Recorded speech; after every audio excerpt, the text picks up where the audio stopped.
Good morning. I hope you all are doing well and had a good weekend. Nice to have you here. This week will be quite different than the previous weeks that we've done, so I want to talk about real fast. On Wednesday, we'll meet here in 1303, and you'll turn in the calorimetry lab from last week. But then the big thing this week will be class presentations. And class presentations will be just to the people in this room, 1303. So the only people that will be here will be the people basically right now. You'll give your presentation, which is about 5-ish minutes long on your element, and you'll turn in your class presentation paper. But that's really it. We're not doing a quiz or a lab. There's no problem set this week, which is pretty chill. Next week is Thanksgiving week, and so next week, Monday, there'll be a lecture at this time in this room, but that's also it for next week, all right? No problem sets, quizzes, labs, and stuff like that. If you have the energy and the time and you want to start looking at problem set 6, which will be due the week after Thanksgiving, that would be awesome, but it's up to you, of course. The class presentations this week should be pretty chill. Up here on the podium is a Windows-based computer, and you're welcome to use it if you have like PowerPoint slides or you want to log into Google and use Google Slides and stuff. But on the other hand, you can also just get up here and talk, and that's cool too. You don't have to use any technology whatsoever. It should be really fun. There's a chance for some questions at the end, but they're pretty mellow.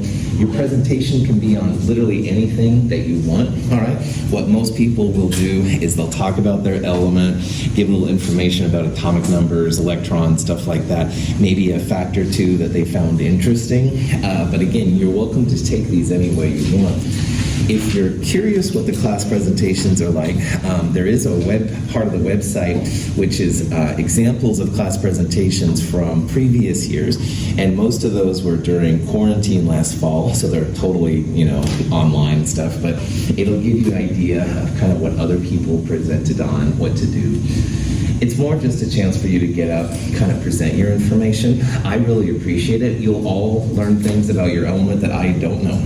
And so I appreciate the chance to learn what you've figured out.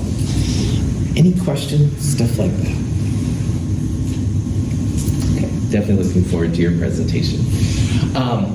This is the beginning of the Chapter 6 era, and Chapter 6 I've split into 2 sections again, because I think it really deserves it. But this is very interesting stuff, and I'd like to start off by, in the background here, kind of faded out, is actually a woman's stomach. And she wrote on there a whole bunch of these little things which at first might look kind of strange. But these are called wave equations. This is psi, and psi is nothing more than a type of math equation. And here at Mount Hood, if you take Math 254, multivariable calculus, you can do all of the kind of math in this section, all right? It's totally interesting, and it's amazing what can be done. Most of these equations were developed by this guy right here, and his name is Schrödinger. And Schrödinger is a real fascinating person, both intellectually and as an individual. But what we're really going to focus on here more than anything is not the math, all right? First of all, let me just say that. The prereq for this class, I think, is like Math 111. It certainly is not calculus, so we're not going to actually do the calculus. But when you see little things like this, you'll know that there's just some kind of math equation that they're related for. But the goal here has always been to get to the energy of electrons. And so in this section, we're really going to start digging into how electrons are placed around the nucleus, all right? And it's a little bit different than what people might have thought at first. We're going to use quantum mechanics, all right, which is basically a really cool set of rules that work for things on the ultra small scale. So the scales of atoms and even less than atoms, which is really neat. Quantum mechanics truly revolutionized chemistry, all right, by being able to describe the energies of different things. There's been a lot of different changes that have come around. But again, people get really weird about quantum mechanics. Some of the things in quantum mechanics, when you think about it, don't make a lot of sense on our macroscopic world, our world of objects and remote controls and stuff like that. So that's why I think people get kind of weirded out. But just get ready for an adventure. We will not be looking again at this kind of math in this section, all right, although that would be something you could look at in a future chemistry course like third-year chemistry. But we'll use the results of these things to describe electrons around atoms in ways that nobody had ever thought possible, honestly. And it works with amazing detail, which is kind of cool, too. Finally, at the end of all this gobbledygook and weird stuff and people writing stuff on their stomachs, we're going to get back to an area of chemistry which I think a lot of you have seen before. And if you've ever talked about electron configurations, so like hydrogen is 1s1, helium 1s2, stuff like that, that's where we're going to come to at the very end of all this. So we're going to see where the 1s1 and 1s2 kind of stuff comes from. And it's a pretty interesting kind of thing. And you can blame, hate, curse, or love, whatever you want to feel, Schrodinger right there, who I feel is the main person behind all this, and we'll go from there. So very interesting area here we're getting into. Before, though, we start talking about all of these quantum things, we need to talk a little bit more about the atomic structure and what it means. And if you've ever seen like fireworks or a flame, all right, flames have different colors. Now, the normal fire that you have, like if you have like a stove at your house or something like that, kind of a yellow color, the yellow is actually indicative of sodium. And usually when you're burning things like around a campfire, the fire will be kind of yellow because of the sodium in there. If you have different types of ions, though, you'll have different colors. So like green is often barium, red is often strontium, all right? And so it's kind of interesting. So the different fireworks you see at a display on the 4th of July or something then come from different kinds of atoms. So we need to back up a little bit and talk about how color happens on the atomic scale. And that's kind of an interesting thing, too. Visible light is a form of electromagnetic radiation, which emanates from the source as waves. The waves are electric and magnetic fields oriented perpendicular to each other. Electromagnetic radiation, sometimes abbreviated EM, is actually something that's coming down on us right now. Oh, all right. The light above it, the sound effect's not necessary. The light above us is actually a form of EM radiation. And electromagnetic refers to the fact that these kind of things have like waves that come out of them. So from the lights over our head right now, these waves are coming down on us all the time. But unlike a wave at the beach, which is just like a one-direction wave with one component, these waves actually have two components with them. So if you look at this picture, there's like a red wave and this kind of gray wave. And one of them is an electric field and the other one is a magnetic field. So electromagnetic radiation means that the exciting of these things actually produces these waves with both an electric and a magnetic wave to them. And again, we're kind of stepping a little bit in physics, and we're going to come back to chemistry, but to understand a lot of the things we're going to talk about, you need to realize that light, for example, is a form of this electromagnetic radiation. And light was actually the key to figuring out all this information on electrons we're going to be talking about. This guy here, who has a cool beard, almost as cool as Joule from chapter 5, but not quite as cool, I don't think. His name was Maxwell. And Maxwell developed a series of equations and stuff that helps explain different parts. It was saying how particles, like electrons especially, behave as particles, but they can also sometimes behave as waves. And so Maxwell set up a thing for particles, and no one ever thought that it would, or excuse me, Maxwell set it up for waves, my apologies, and no one ever thought that you could use these kind of things for electrons, but you can. So we're going to see in a little bit here that electrons are actually things that are very weird. Like if Daniel and I could throw electrons at each other, play catch if you will, all right, that's kind of what I think. Like a particle is something would have mass. You could throw it, Daniel could throw it back to me, we could catch it, all right? But when you get down to this level, a lot of times we find that the electrons behave more as waves. So Maxwell developed the wave equations for waves, all right? But we use them a lot with electrons. So for different reasons, we're going to see that electrons kind of behave as waves sometimes. So we need to talk about what a wave is. And waves have a wavelength, they have a frequency, and there's other things. Now, these little things right here on the right, those are actually Greek letters. And this wavelength symbol right there is lambda. Lambda is the common wavelength symbol, all right? There's different ones that are used, but in this class we'll use wavelength as lambda. And frequency, which also gets different characters for it, frequency gets what's called nu. It's a Greek letter. It looks like an italicized V. And if you want to write V, that's okay. But frequency technically is a Greek letter as well. So we're going to use these wavelength and frequency expressions, a lot of these symbols, the lambda and the nu. Waves also have nodes and amplitudes if you've studied waves, but honestly it's frequency and wavelength which are very, very important.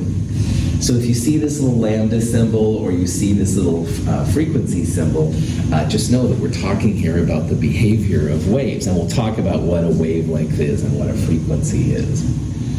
So this was all Maxwell's work, and he wasn't really anticipating, I don't think, it would be used for light, but as we'll see, that's kind of how it goes. Okay, here's an example of a wave, and this is really great because we can talk about both what the wavelength is and what the frequency is. Now, a wave goes up and down and up and down and up and down and blah, blah, blah, it goes on and on forever, all right? The wavelength is literally a distance, like a distance in meters, centimeters, micrometers, whatever. And the wavelength is where the wave starts and where the wave ends. So this would be one wavelength right here. Here's another wave down here, and you can see how the wavelength, you can think of it starting here and ending there, but really you don't have to have it go up first. You can have it go down first and stop. It's just wherever a wave begins and ends, and you as the observer describe where beginning and ending is, all right? But we'll see expressions for wavelength with units of like centimeters and micrometers, meters, whatever. There's different types of waves, but again, all of their wavelengths are literally a distance, how far it is from start to finish. Now, the frequency is the number of waves per unit time, and that's why I like having two examples up here. So if you look here in green, there's like a 0 point and there's a time t, all right? So both of these frequencies here are per unit t, and that could be seconds, minutes, hours, all right? Anything like that is totally fine. In the top graph, we have one full wave and another half of a wave. So this frequency would be 1.5 waves per unit time. On the bottom down here, if you start at 0, here's 1 wave, 2 waves, 3 waves. So assuming that 0 and t are the same time difference, this frequency then would be 3 waves per unit time, all right?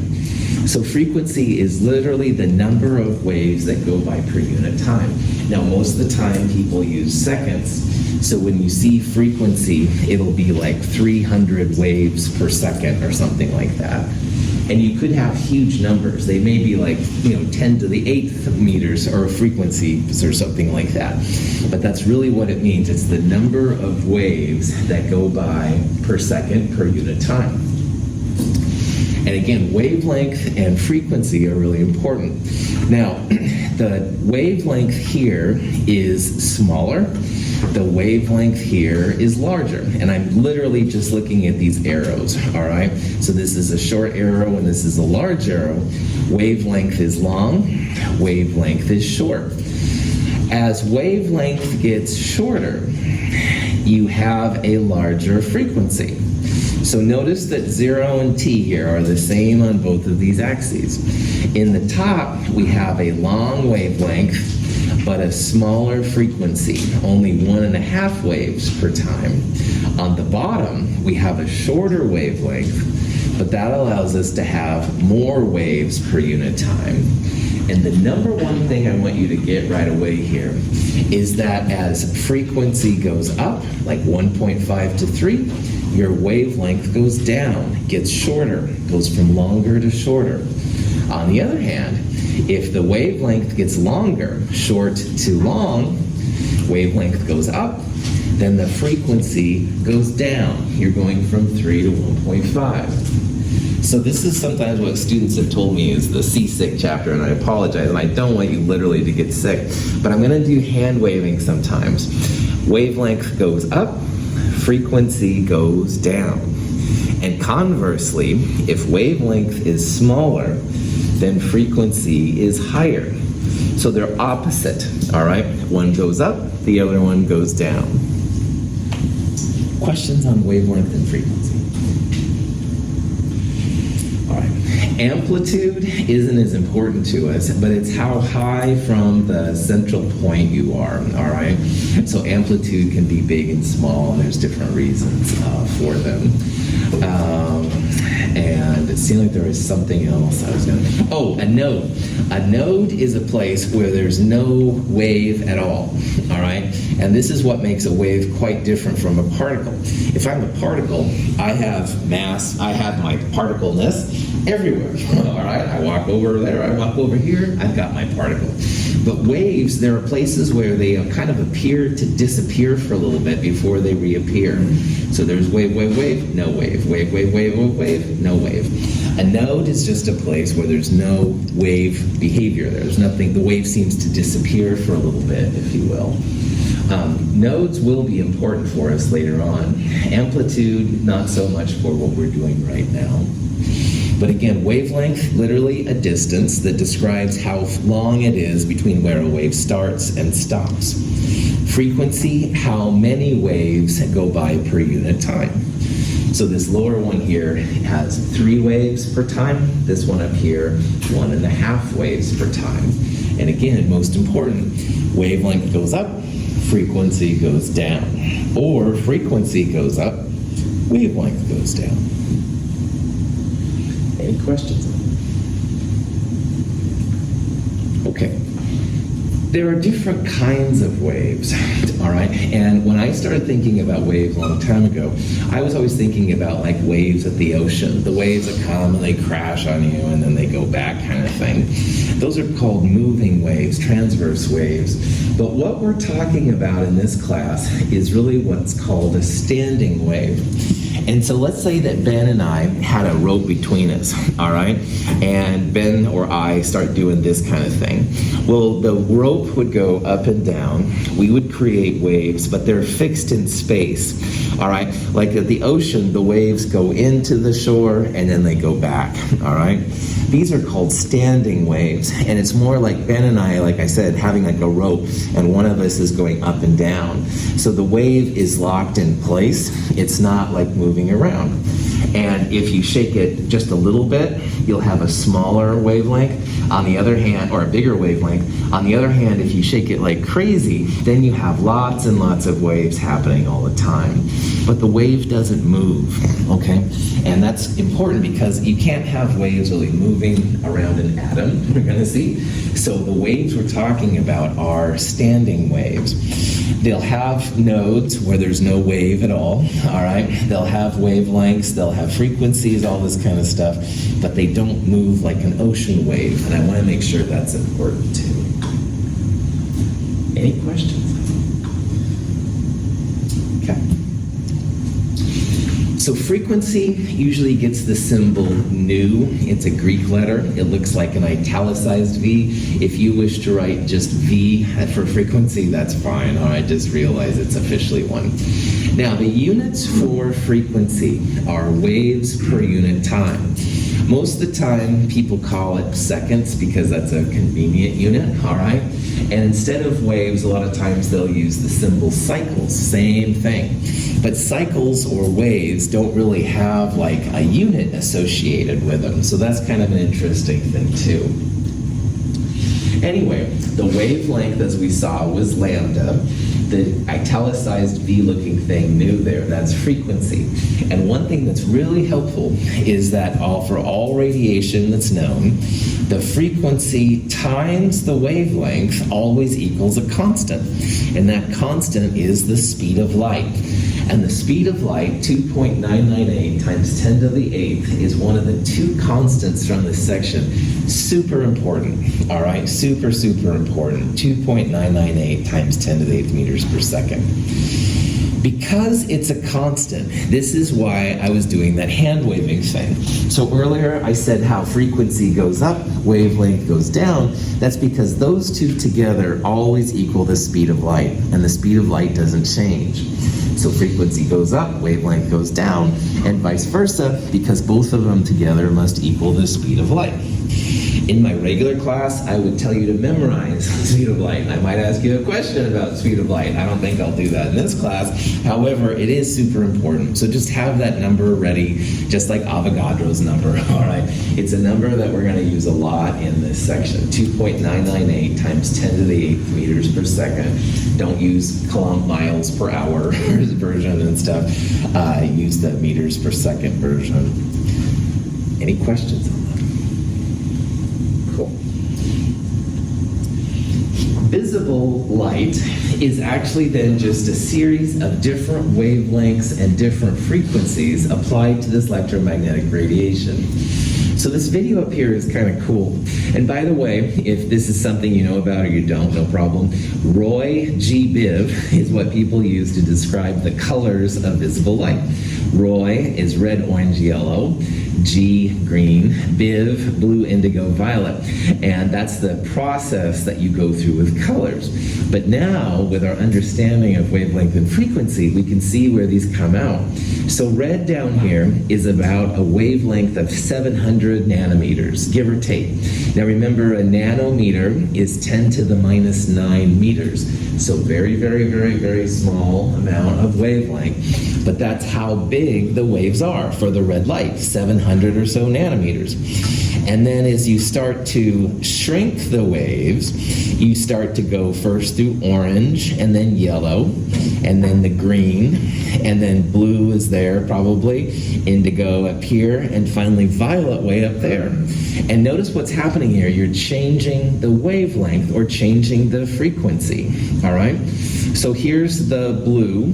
It's very small wavelength, and on this video we're making the wavelength bigger. So the blue goes, or violet goes to indigo, goes to blue, and then here in a little bit we'll start seeing a green wave. All right, there's the green. All right, so we're kind of in this part of the spectrum, and you keep stretching it out. Okay, here's some yellow, here's some orange coming up, and then eventually when the wavelength gets large enough, that's when you begin to see the red.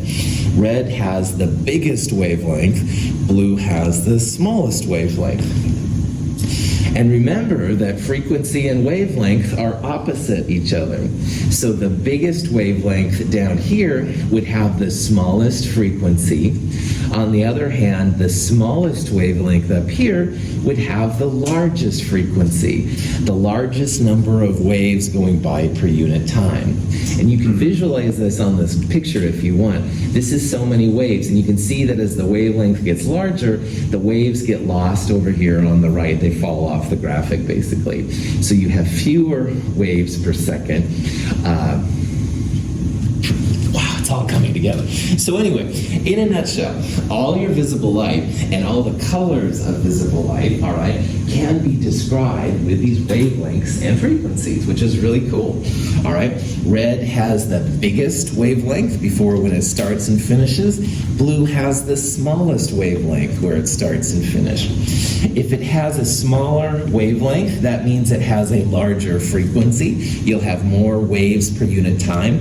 If you stretch out red, you might have like only one wave per unit time. So smaller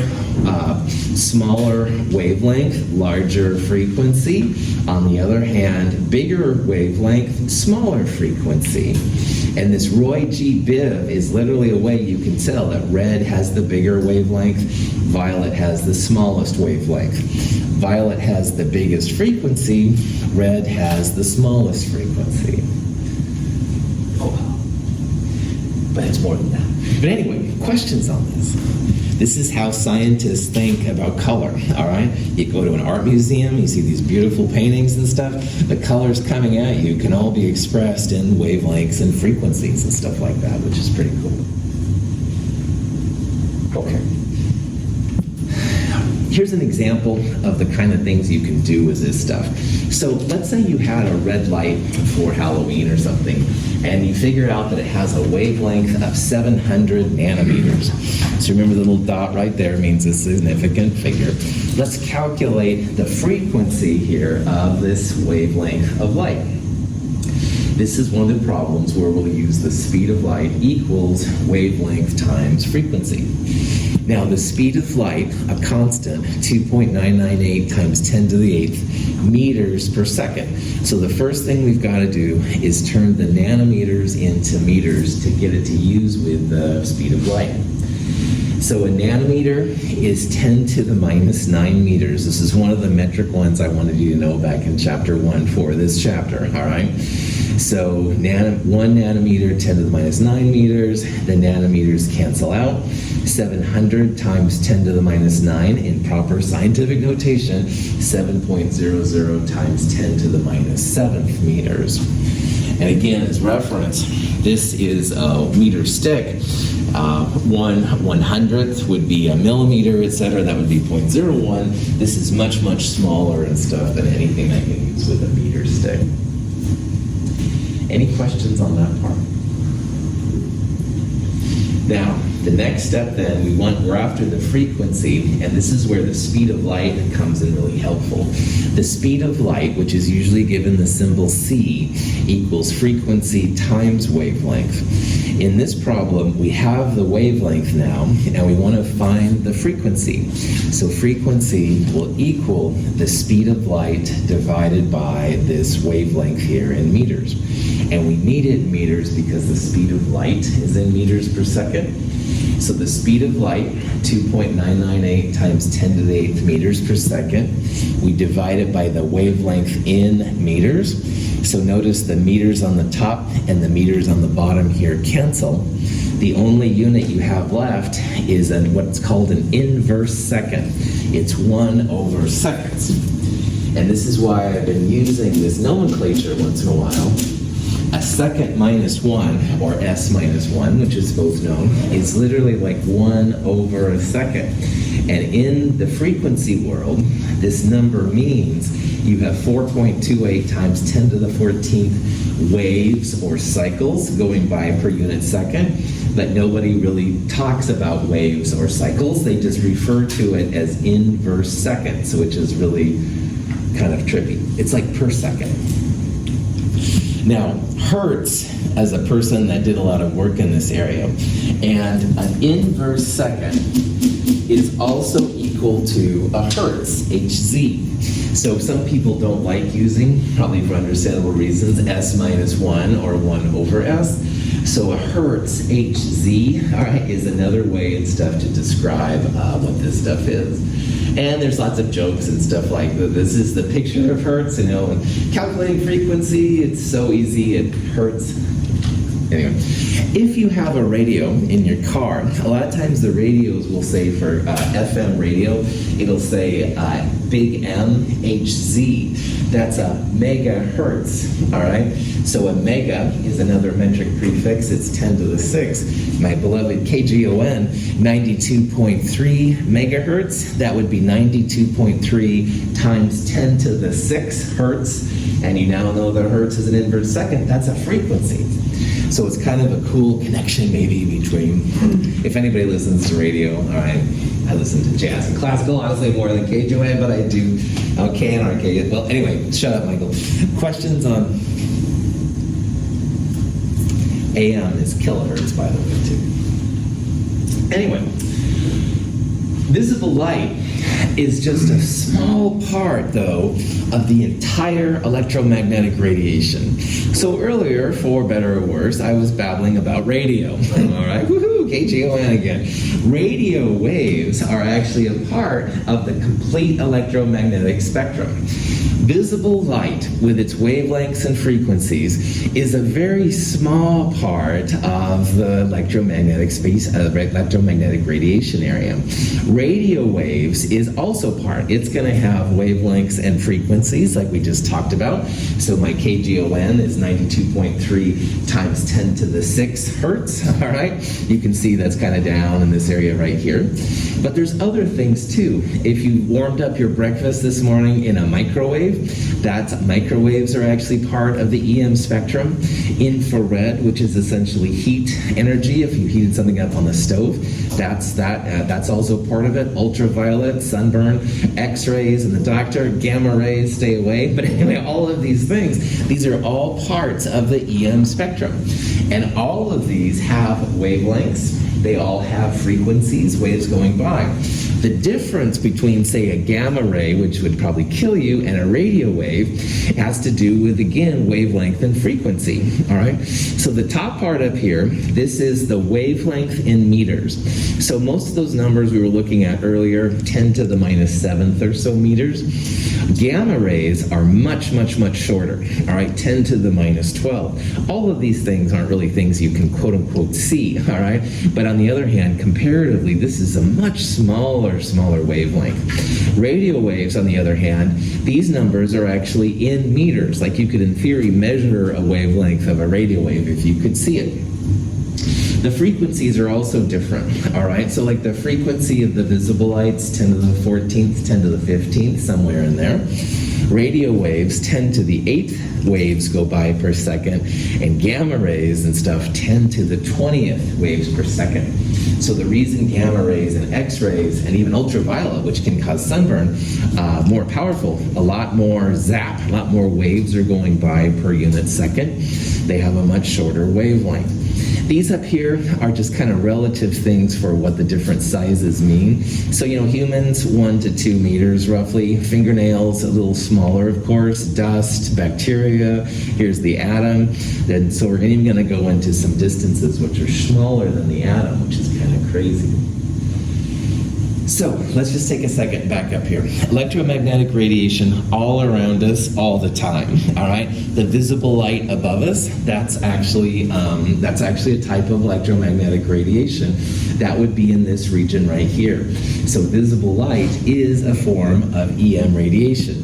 But radio waves, microwaves, infrared, ultraviolet, X-rays, gamma rays, these are all part of the same thing. They have different wavelengths and frequencies with much different properties when they interact with people and objects, but they're all the same thing.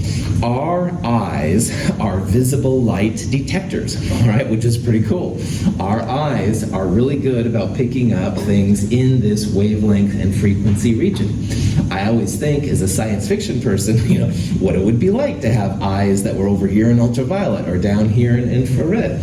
If you're a fan of the Predator movies, and you don't have to like any science fiction to do well in this class, I promise, the Predator was anyway, going through the different wavelengths and stuff.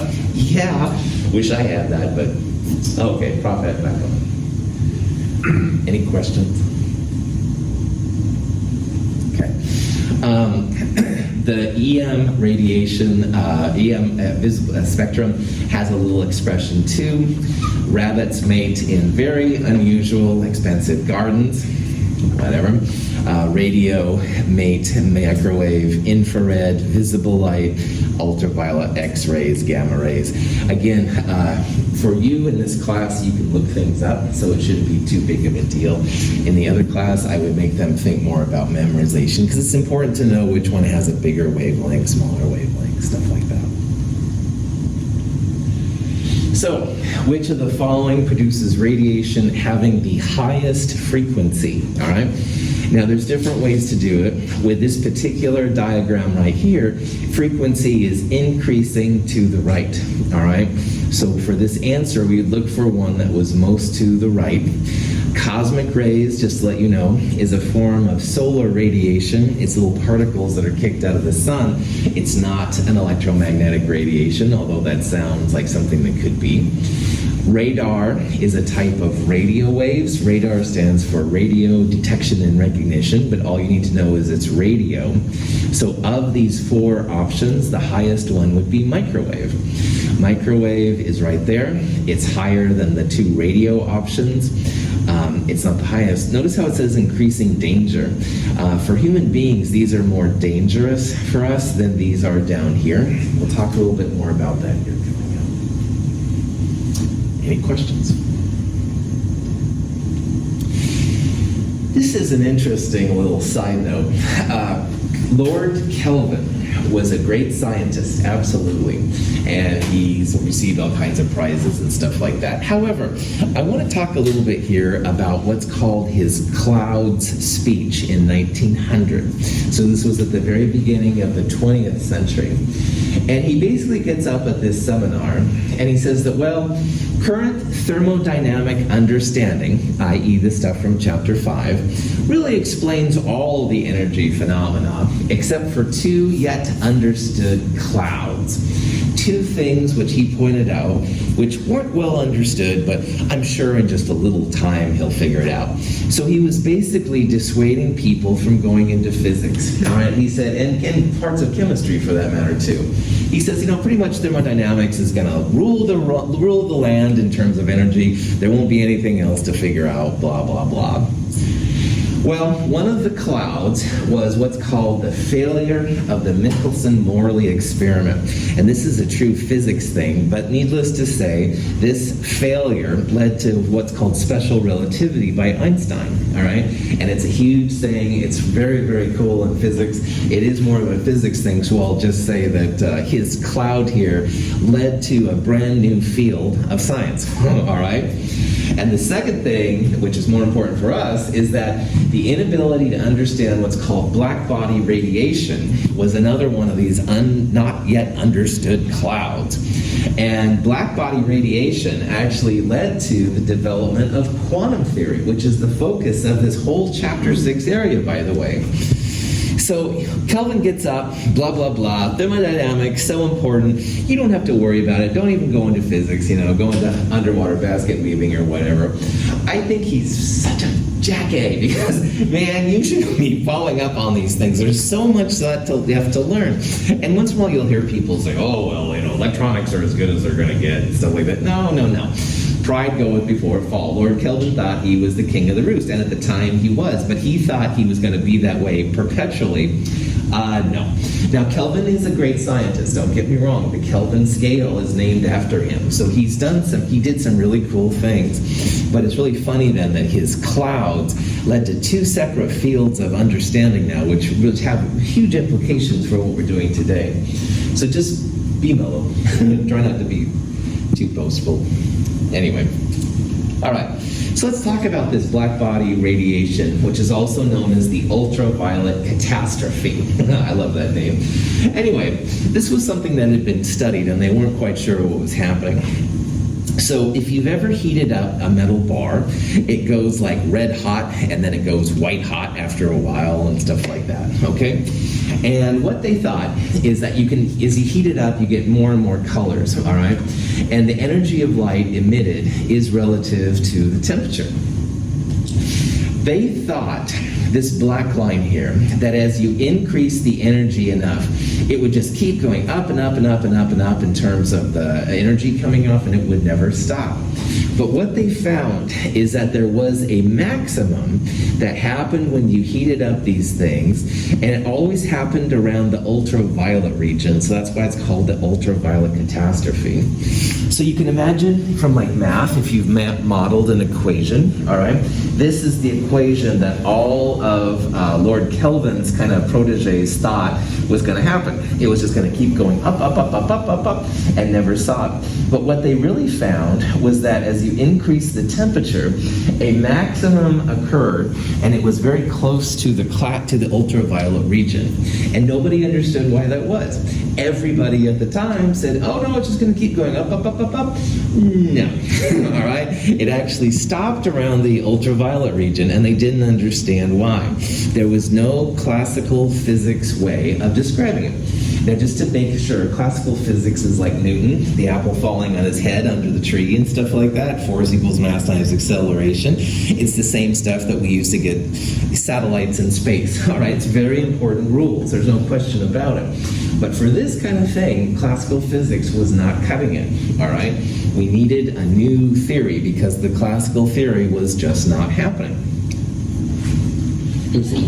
A bar, like all objects at room temperature, emits infrared radiation.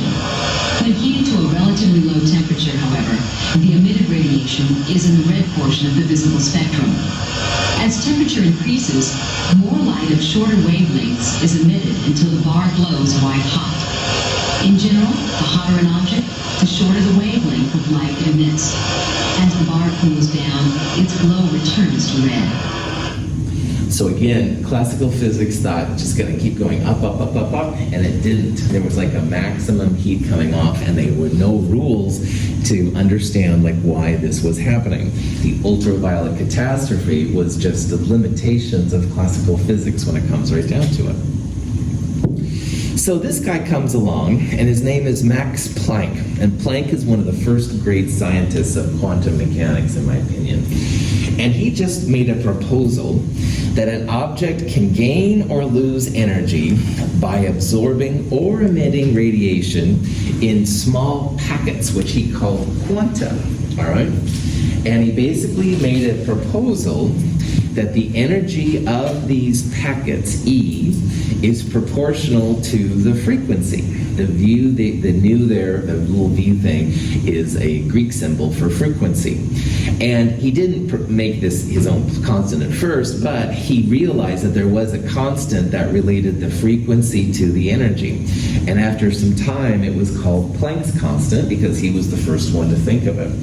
And Planck's constant, 6.626 times 10 to the minus 34 joules seconds. And I said earlier how the speed of light was one of the two big important constants to know for this section.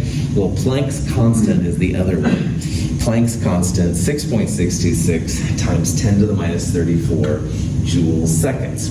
It's joules times seconds, by the way. It's not joules per second. Joules times seconds.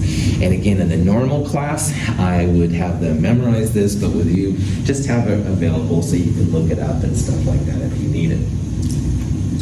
So anyway, in the Rayleigh-Jeans law, which was the classical physics version, it just went up, up, up, didn't follow the data at all. These little points here are data points that scientists collected. It's more complicated than we need to go into in this class, but when you applied Planck's idea, then you can see how the black line is the actual thing that was predicted, and it worked out beautifully. All right, Planck's function of this worked out really well to describe how the data fits. And so Planck himself didn't know what was going on. He didn't know where this was all coming from, but he made this proposal, how there's little packets. And it kind of makes sense on our scale because you can have like little bits of light or you can have a lot of light, and the little bit would have a little bit of energy and a lot of light would have a lot of energy. And that's basically what Planck was saying. I think it's very reasonable for us in our day-to-day world to think about this. But again, he didn't know where this was coming from. He kind of made it up, all right, just so that his proposed equation then would fit the line. And that's totally fine at this point. So quantum chemistry comes from quanta. Quanta are just little tiny packets of individual energy, if you will. And each of those energies will have a certain frequency or wavelength. And this is really important to us. The energy of the quanta is proportional to frequency. We'll use this Planck's constant then to figure it out. Any questions? Okay. So, energy equals h times lambda, all right? And if you remember from earlier, frequency, nu, equals c over lambda, the wavelength. So you can write energy equals h nu. You can also write energy equals hc over lambda. So I'm going to add one more thing to my hand motions here. We talked about earlier how as frequency goes up, the wavelength goes down, and vice versa. We can now add energy, which is probably the most important one of all right?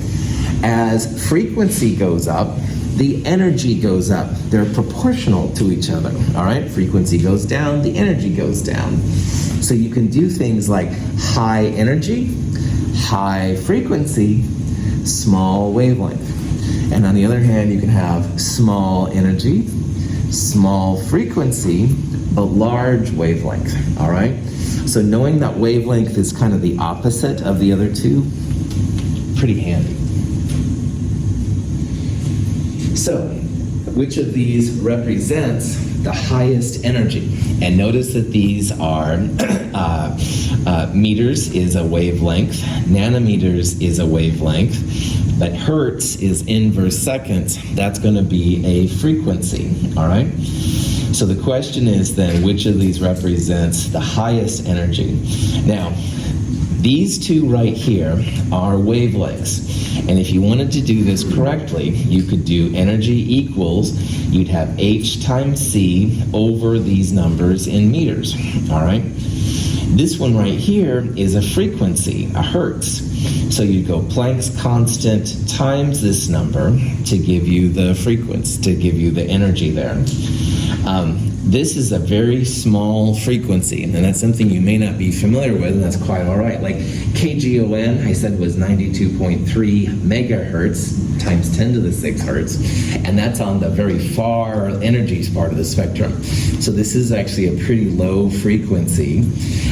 Meters is a pretty big wavelength, pretty low energy. So I happen to know in this case that 47.1 nanometers is the largest of these, the largest energy. And again, the way you do it, E equals hc over lambda. And if you don't believe me, that's awesome. Turn it times 10 to the minus 9th meters. Hc over that number should give you the largest value. Questions? Okay. Planck was one of the people that was told not to go into physics. Everything is known. And I am very pleased that Mr. Planck decided to go into physics because this is a huge part of chemistry. Planck's constant and stuff, the wavelength is inversely proportional to energy, etc. like that. So I wanted to point out again, Planck's one of the there's the Max Planck Institute in Germany. It's like a whole college, right? He is the man in this kind of stuff, all right? And so I'm glad he went in. So someone says, you can't do that. I would say if you've got the passion, man, you should do it. So, but anyway, of course, I'm on your side. All that jazz. Questions? All right.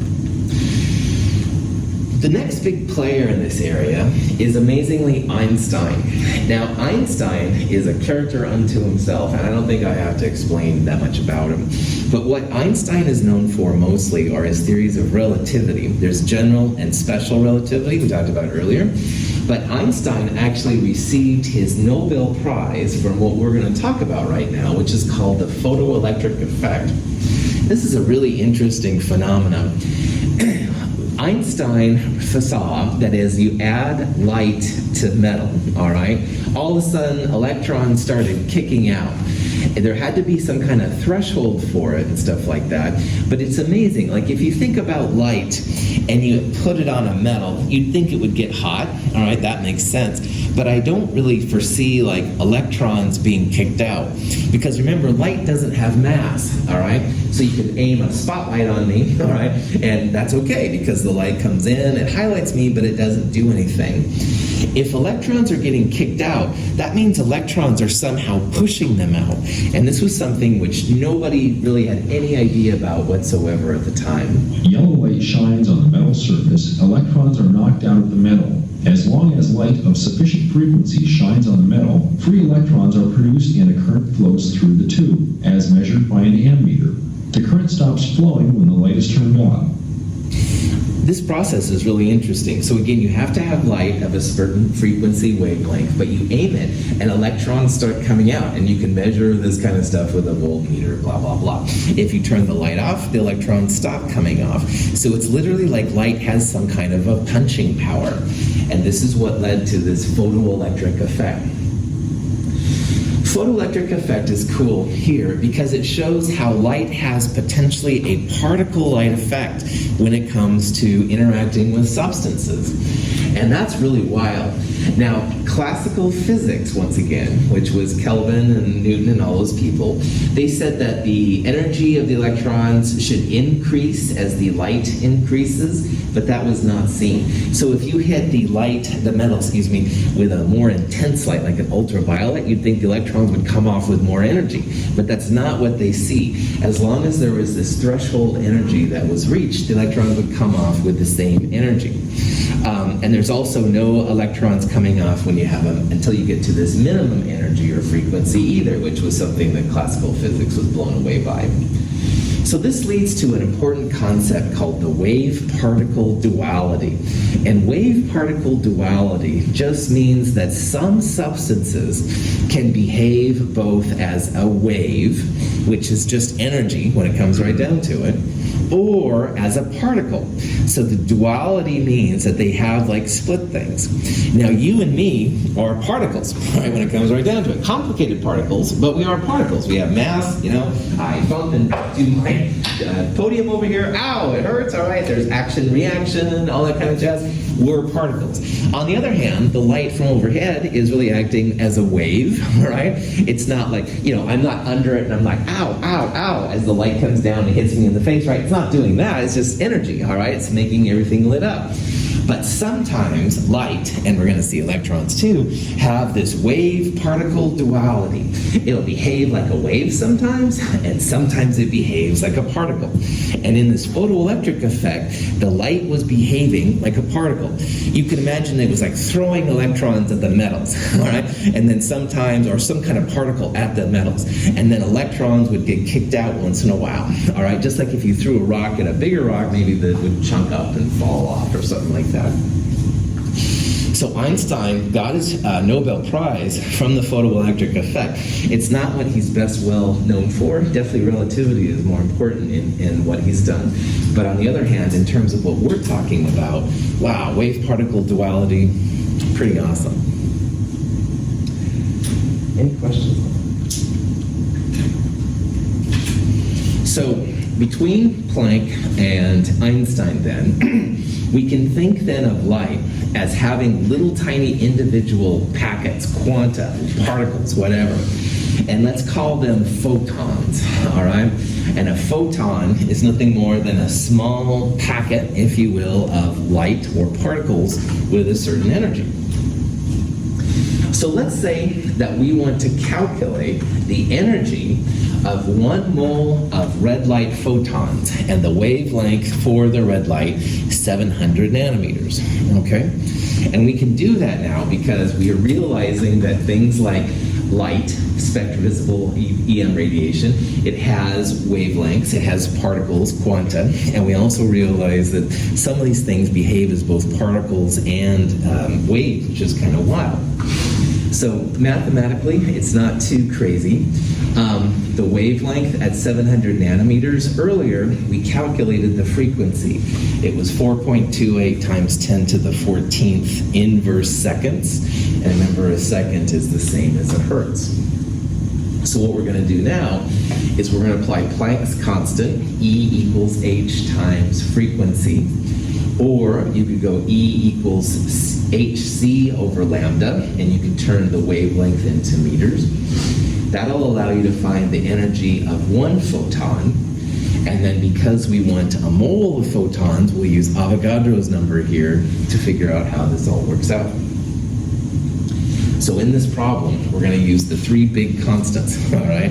We're going to use Avogadro's constant, which we've used already, but we're also going to use speed of light and Planck's constant to figure this all out. Okay. So the first part, E equals h nu. You could also use E equals hc over lambda if you wanted to start from the wavelength. But heck, we've got the frequency right here. We don't need to convert wavelength into meters, although we did it earlier.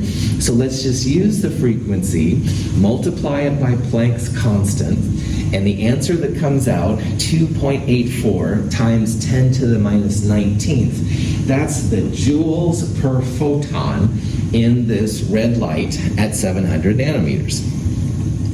So this number we just calculated is the energy of one photon of light. And is 10 to the minus 19th joules, is that a big number or a small number? Very small, absolutely, right? Very, very small. 10 to the minus 19th joules is nothing. Remember, it was 4.184 joules to raise 1 gram of water by 1 degree Celsius. This is 10 to the minus 19th joules. So that's pretty small, all right? However, most of the time with photons, we don't deal with individual photons. We deal with energies per mole.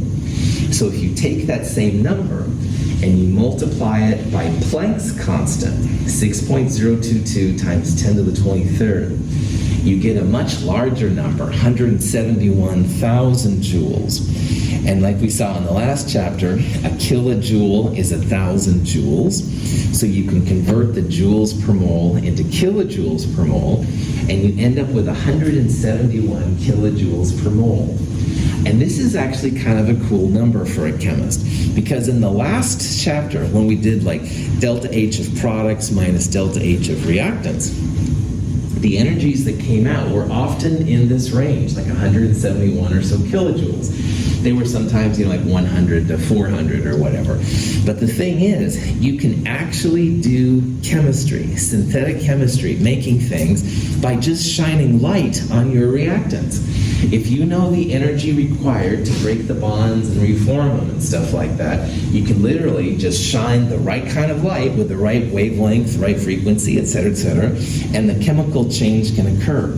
Photochemistry is a really cool area of chemistry. It's very clean. You literally turn on the light and you leave your reaction for the weekend. You come back and kabam, your products are there. You have to know about the energies and stuff like that, but it's a very interesting field of science which hasn't been seen.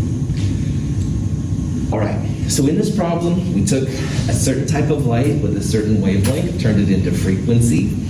Frequency times Planck's constant gave us the joules per photon.